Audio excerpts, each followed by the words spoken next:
नमस्कार, आर्या न्यूज में आप सभी का स्वागत है। मैं हूं आपके साथ प्रियंका तिवारी। खबरों को विस्तार से जानेंगे। जीएसटी काउंसिल की 50वीं बैठक दिल्ली के विज्ञान भवन में वित्त मंत्री निर्मला सीतारमण की अध्यक्षता में चल रही है। बैठक में जीएसटी की 6 सालों की यात्रा को लेकर 50 बड़े कदम जो उठाए गए हैं, उसे लेकर जीएसटी काउंसिल नाम से छोटी फिल्म जारी की गई है। साथ ही स्टाम्प भी रिलीज किया गया है। लेकिन इस बैठक के शुरू होने के साथ ही जीएसटी को पीएमएलए एक्ट में लाने के फैसले का भी विरोध शुरू हो गया है। विपक्षी दलों के द्वारा शासित राज्य सरकारों ने जीएसटी काउंसिल की बैठक में केंद्र सरकार के इस फैसले का विरोध करने का फैसला किया है। बताते चले कि दिल्ली के मुख्यमंत्री अरविंद केजरीवाल ने ट्वीट कर कहा कि केंद्र सरकार ने जीएसटी को भी पीएमएलए एक्ट के तहत प्रवर्तन निदेशालय के अधीन ला दिया है। अब अगर कोई व्यापारी जीएसटी नहीं देता है तो ईडी उसे सीधे मनी लॉन्ड्रिंग कानून के तहत गिरफ्तार करेगी और उसे बेल भी नहीं मिलेगी। तो वहीं कांग्रेस भी केंद्र सरकार के इस फैसले का विरोध कर रही है। पवन खेड़ा का कहना है कि मोदी सरकार के इस तुगलकी फरमान ने देश के करोड़ों व्यापारियों को परेशानी में डाल दिया है। पवन खेड़ा ने कहा कि कांग्रेस इस तानाशाही का डटकर विरोध करती है।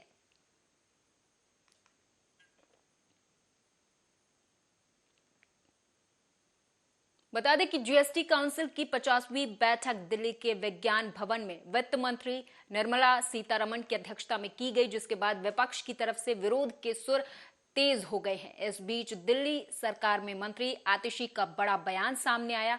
उनका कहना है कि दिल्ली सहित कई वित्त मंत्रियों के द्वारा एक बेहद महत्वपूर्ण मुद्दा उठाया गया कि क्यों जीएसटी को पीएमएलए यानी कि धन शोधन निवारण अधिनियम के तहत लाया गया है। 7 जुलाई को एक अधिसूचना जारी की गई जिससे पूरे जीएसटी प्रणाली को धन शोधन निवारण अधिनियम के तहत लाया गया। इसका मतलब है कि जो लोग जीएसटी भरते हैं उन पर अब पीएमएलए के तहत ईडी के द्वारा मुकदमा चलाया जा सकता है। बहुत महत्वपूर्ण मुद्दा कई राज्यों ने, जिसमें दिल्ली भी शामिल है, पंजाब भी शामिल है, पश्चिम बंगाल भी शामिल है, एक बहुत महत्वपूर्ण मुद्दा कई सारे फाइनेंस मिनिस्टर्स ने उठाया कि क्यों जीएसटी को पीएमएलए यानी prevention of money laundering act के तहत लाया गया है। 7 जुलाई को एक नोटिफिकेशन इशू होता है जिससे पूरे जीएसटी के नेटवर्क को, जीएसटीएन को, पूरी जीएसटी की व्यवस्था को prevention of money laundering act के तहत लेके आया जाता है। इसका क्या मतलब है? इसका ये मतलब है कि जो लोग भी जीएसटी भरते हैं, चाहे आपका छोटा से छोटा बिजनेस हो या बड़े से बड़ा कंपनी आप चलाते हैं, अब आपको पीएमएलए के तहत ईडी प्रोसिक्यूट कर सकती है। इसका क्या मतलब है कि अगर किसी मजबूरी वश कोई ऐसे व्यापारी हैं जो अगर जीएसटी नहीं भर रहे हैं, अब सिर्फ जीएसटी उन पे केस नहीं करेगी, ईडी उन पे केस कर सकती है। और हम सबने देखा है कि किस तरह से ईडी को इस्तेमाल किया जाता है लोगों को परेशान करने के लिए, अरेस्ट करने के लिए, महीनों तक बेल ना देने के लिए। तो अब देश के करोड़ों व्यापारियों पर क्या ईडी के केस चलेंगे? जो व्यापारी हैं, जो बिजनेसेस हैं, जो व्यापारी हैं और जो बिजनेसेस हैं, क्या वो इकोनॉमी को बढ़ाएंगे या क्या वो अब अपने आप को ईडी के प्रोसिक्यूशन से, पीएमएलए में प्रोसिक्यूशन से बचाएंगे? हम इसका पुरजोर विरोध करते हैं। देखिए, एक बहुत महत्वपूर्ण मुद्दा कई राज्यों ने एमपी के विधानसभा का मॉनसून सत्र आज यानी कि 11 जुलाई से शुरू हुआ, लेकिन बहुत हंगामे के बाद इसे कल तक के लिए स्थगित कर दिया गया है। बता दें कि आदिवासी अत्याचार पर सदन में विपक्ष का हंगामा लगातार जारी रहा। कांग्रेस सरकार के खिलाफ नारेबाजी करती हुई नजर आई। बता दें कि विधानसभा का ये सत्र 15 जुलाई तक चलेगा। हालांकि सत्र शुरू होने से पहले एमपी के सीएम शिवराज सिंह चौहान वहां पहुंचे और विधानसभा परिसर में मंदिर के दर्शन किए और पौधरोपण भी किया।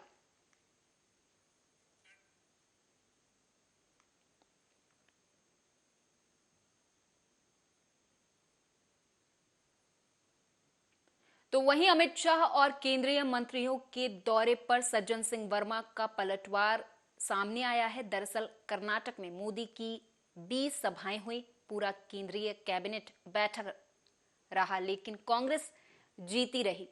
ऐसा कांग्रेस की तरफ से कहा गया है। मध्य प्रदेश में कुछ भी करने के लिए कांग्रेस जीतेगी, ऐसा सज्जन सिंह वर्मा ने अपने बयान में कहा है। कांग्रेस की स्ट्रेटजी बिल्कुल साफ है। मध्य प्रदेश में 18 साल में शिवराज की सरकार ने जो भ्रष्टाचार किए हैं, जो घोटाले किए हैं, धर्म का क्षेत्र भी नहीं छोड़ा, महाकाल लोक में घोटाला किया, 18 साल में जो कर्मकांड किए भ्रष्टाचार के सतपुड़ा में, वो सारे प्रूफ जला दिए गए। इस तरह कई मामले ऐसे हैं जो विधानसभा में हमें वो बड़ी नियम 139 स्थगन प्रस्ताव के माध्यम से, ध्यान आकर्षण के माध्यम से पूरे प्रदेश में सीधी जैसी घटनाएं, आदिवासी दलित भाइयों के साथ जो अत्याचार अनाचार हो रहा, बड़े गहरे मुद्दे हैं। महंगाई का दावानल, टमाटर लूट रहे हैं लोग, सोना चांदी नहीं लूट रहे, टमाटर लूट रहे हैं।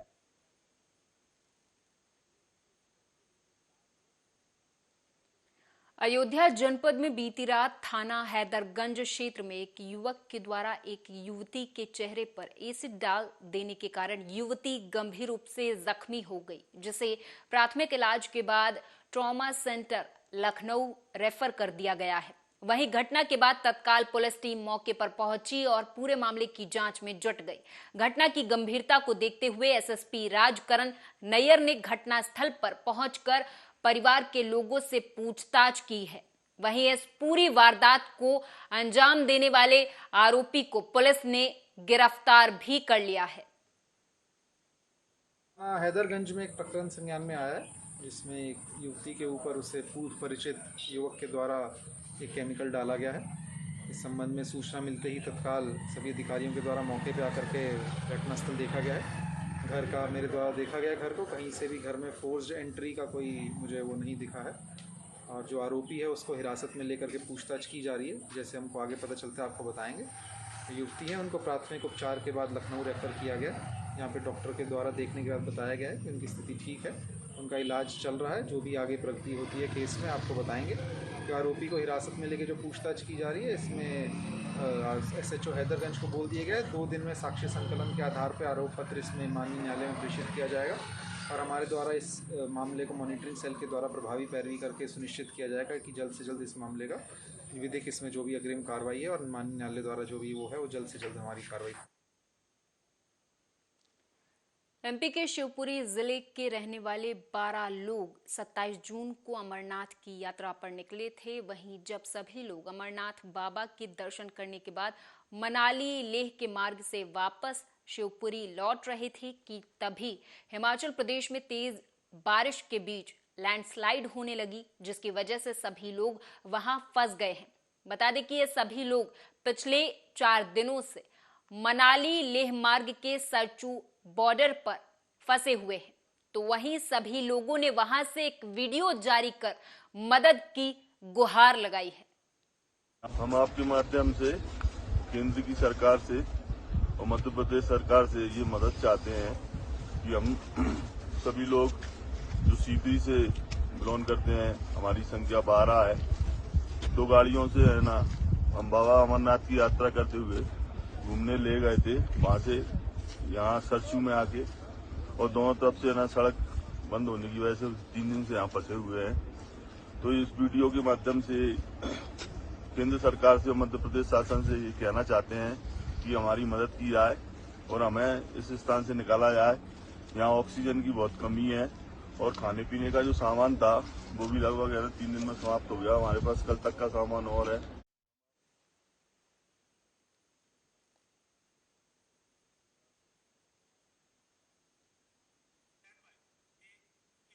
एमपी के विदिशा से खबर है। बताते चले कि दोपहरिया में गोस्वामी परिवार के 2 सदस्यों के द्वारा आरोपियों से प्रताड़ित होकर आत्महत्या करने के मामले में कार्रवाई की गई है। युवा ब्राह्मण विकास परिषद के प्रदेश अध्यक्ष रमाकांत शर्मा ने अन्य हिंदुवादी संगठनों के पदाधिकारियों के साथ मांग की है कि पीड़ितों को मुआवजा दिया जाए। तो वहीं इस दौरान सभी ने कलेक्ट्रेट पहुंचकर एक रैली भी निकाली।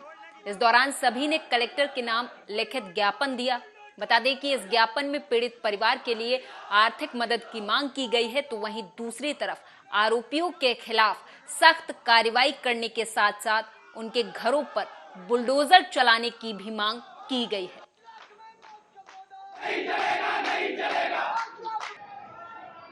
व्यापारी परिवार के साथ जो हुआ है, हम ये चाहते हैं प्रशासन 24 घंटे के अंदर उनके घरों में बुलडोजर चलवाए और उनको आर्थिक सहायता दे। उसके पहले हम यहाँ से नहीं हटेंगे।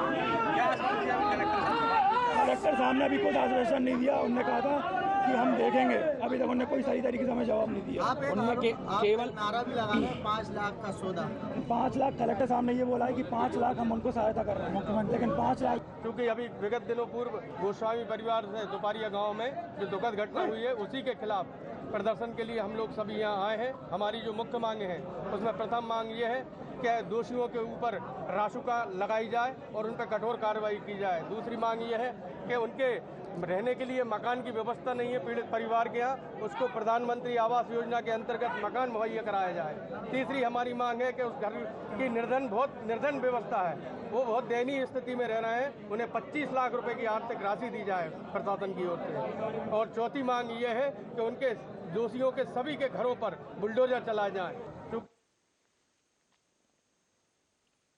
रायसेन जिले की तहसील सलवानी के ग्राम चुनहेटिया में सोमवार की देर रात गांव के पंप हाउस में एक युवक का शव मिलने से इलाके में सनसनी फैल गई, तो वहीं सूचना मिलने पर सिलवानी पुलिस मौके पर पहुंची और शव को पोस्टमार्टम के लिए सिविल अस्पताल सिलवानी पहुंचा दिया गया है। हालांकि अब पुलिस इस पूरे मामले पर नजर बनाए हुए है।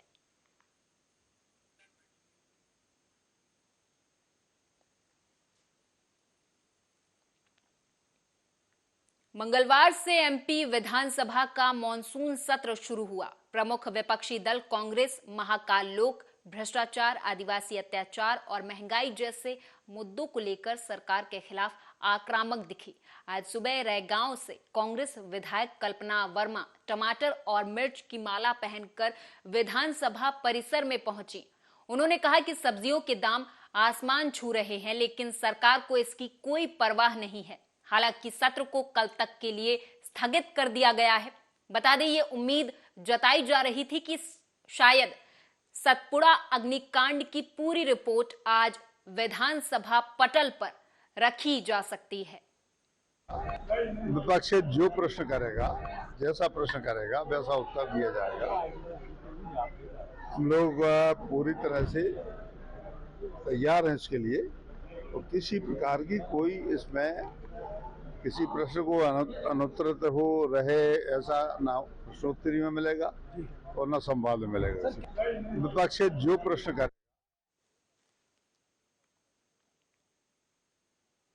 भोपाल से खबर है, बताते चले कि मध्य प्रदेश विधानसभा का 5 दिवसीय मॉनसून सत्र आज से शुरू हुआ, लेकिन बहुत शोर के बीच इसे कल तक के लिए स्थगित कर दिया गया है। इस दौरान टमाटर की माला डालकर विधायक के आने पर नगरीय प्रशासन मंत्री भूपेंद्र सिंह ने कहा कि ठीक है, मौसमी चीज है, विपक्ष के पास कोई मुद्दा है नहीं। विपक्ष कभी विकास की बात नहीं करेगा, क्योंकि विकास उन्होंने कभी किया ही नहीं है। विकास से कांग्रेस का कोई नाता नहीं है। सिर्फ मध्य प्रदेश में ये सब महंगा है। राजस्थान में आपकी सरकार है, राजस्थान में क्या कुछ महंगा है, क्या आपको ये दिखाई नहीं दे रहा?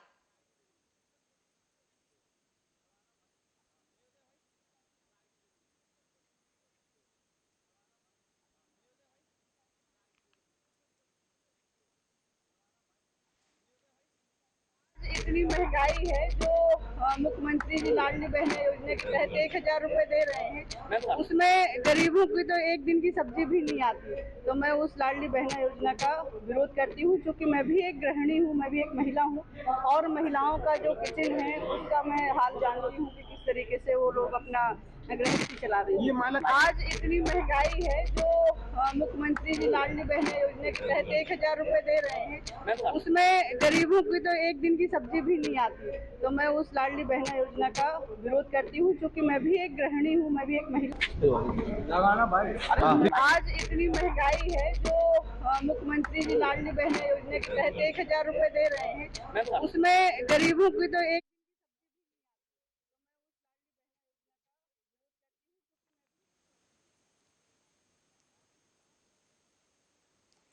भोपाल में पूर्व केंद्रीय मंत्री कांतिलाल भूरिया ने बयान देते हुए कहा कि पूरे प्रदेश में आदिवासियों पर अत्याचार हो रहे। उन्होंने इस दौरान कहा कि जब से बीजेपी आई है आदिवासियों पर अत्याचार बढ़े हैं।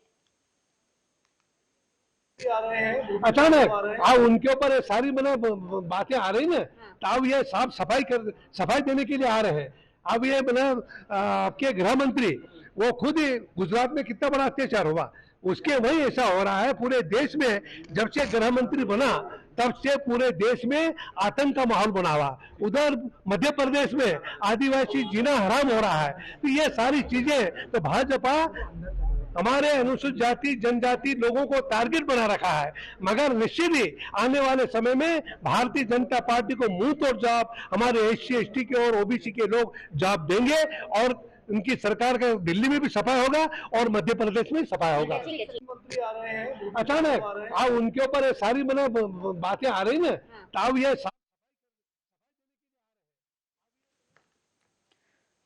भोपाल से खबर है, बताते चले कि मध्य प्रदेश विधानसभा का 5 दिवसीय मानसून सत्र आज से शुरू हुआ, लेकिन बहुत शोर के बीच इसे कल तक के लिए स्थगित कर दिया गया है। इस दौरान टमाटर की माला डालकर विधायक के आने पर नगरीय प्रशासन मंत्री भूपेंद्र सिंह ने कहा कि ठीक है, मौसमी चीज है, विपक्ष के पास कोई मुद्दा है ही नहीं।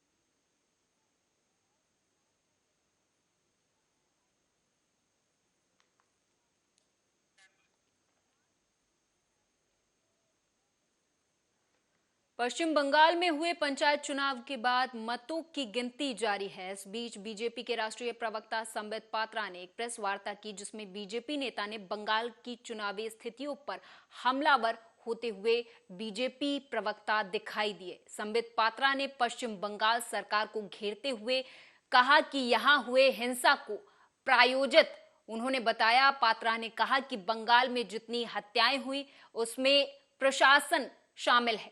संबित पात्रा ने बंगाल चुनाव में हुए हिंसा को प्री प्लान्ड मर्डर बताया। आप याद करिए, इससे पहले के असेंबली चुनाव 2021 में लगभग 52 लोगों की 52 लोगों की हत्या हुई थी। 52 people had died in the assembly elections during Bengal। 2018 के पंचायत के चुनाव में 23 लोगों की हत्या हुई थी, चुनावी हत्या। और उससे पहले 2013 के बंगाल के पंचायत के चुनाव में 15 लोगों की हत्या हुई थी। 2013 में 15 लोग, 2018 में 23 लोग और 2023 जो वर्तमान का पंचायत चुनाव चल रहा है उसमें 45 लोगों की हत्या। उत्तरोत्तर दिन प्रतिदिन लोकतंत्र किस प्रकार दम तोड़ रहा है बंगाल में, यह आपके सामने पेश है, संख्यावत पेश है। बंधुगण, केवल हत्याएं नहीं, आप अगर अखबार पढ़ेंगे तो जिन शब्दों का प्रयोग सर्वाधिक किया गया है बंगाल के पंचायत के चुनावों को लेकर, वो शब्द है फायरिंग, गोलीबारी, बॉम्बिंग, बमबारी, बोगस वोटिंग, रिगिंग, मतपेटियों का जलाना, मतपेटियों को फेंकना।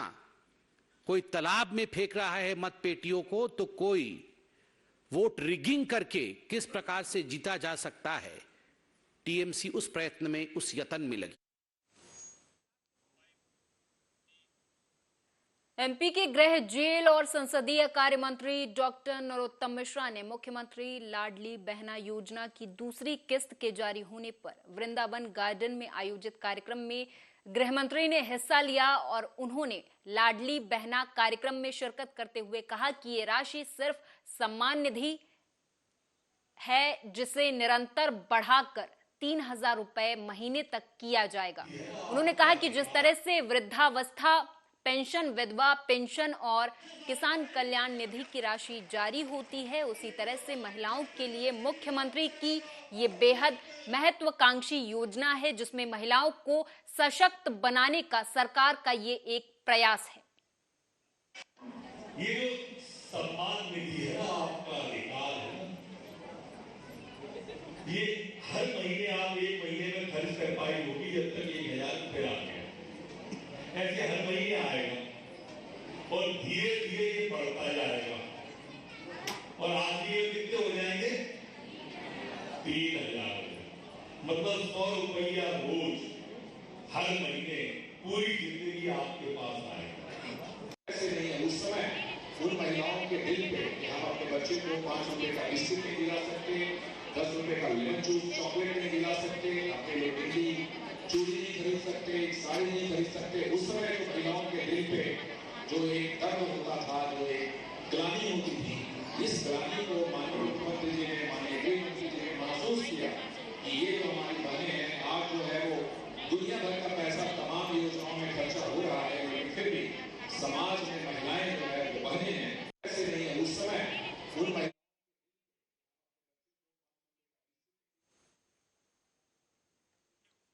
आगरा के थाना शाहगंज क्षेत्र के रुई की मंडी में सुबह तड़के गोवर्धन बेकरी की पुरानी और जर्जर हो चुकी बिल्डिंग अचानक धराशायी हो गई। घटना के समय बेकरी के अंदर सो रहे 2 कर्मचारी मलबे के नीचे दबने से घायल हो गए हैं।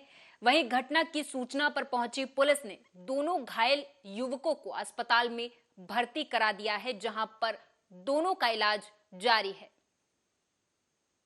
क्या नाम है भैया? मेरा नाम जितेंद्र है। क्या हादसा हुआ है? हादसा ये है कि रात में थोड़ा पिलर वगैरह का दिक्कत थी, चूहे पोल कर गए थे, चूहे बहुत भारी थे। तो कल रात में फर्श का काम चल रहा था, रात में 2:30 बजे फर्श का काम खत्म करा के पिलर विलर का करा के गए थे घर। सुबह 6:30 बजे खबर मिली कि पूरी बिल्डिंग नीचे आ गई। अच्छा, क्या बारिश की वजह से भी इसका असर हुआ? नहीं, बारिश की वजह से तो कोई असर नहीं था, वो तो रिपेयरिंग का ही काम चल रहा था। अब वो कहीं ना कहीं कैसे क्या हुआ चूहे, नुकसान तो अब है, पूरी बिल्डिंग ही नीचे आ गई, 3 मंजिल की। अब नुकसान तो है ही। बच्चे नहीं, जनहानि कोई नहीं हुई। ये ऊपर वाले बहुत बहुत शुक्रिया अदा रहा कि कोई जनहानि नहीं हुई है। किस नाम से दुकान? ये दिल्ली के इलाकों में जलभराव के कारण लोग बेहद परेशान हैं। कुछ भारी बारिश को दोष दे रहे तो वहीं कुछ लोग अरविंद केजरीवाल सरकार को इसका जिम्मेदार ठहरा रहे। अब इस मसले को लेकर दिल्ली के LGVK सक्सेना का बयान सामने आया। उन्होंने कहा कि यह हर साल की समस्या है। इसके साथ ही उन्होंने इसके पीछे का कारण भी बताया है। दिल्ली की जनता वाटर लॉगिंग से परेशान है। ये एक हर साल का रिचुअल बनकर चला रहा है। जो सीवेज की क्लीनिंग होनी चाहिए वो नहीं होती है, जो ड्रेन वाटर को हार्वेस्ट करना चाहिए या उसको प्रॉपर ट्रीट करना चाहिए वो नहीं हो रहा है। सालों साल से जो नहीं हुआ है उसकी वजह से हर वक्त वाटर लॉगिंग होती है। यमुना की डिसिल्टिंग रेगुलर होनी चाहिए जिससे कि उसकी वाटर होल्डिंग कैपेसिटी बढ़े। निजाम और इस बुलेटिन में मेरे साथ बस इतना ही। आप देखते रहे।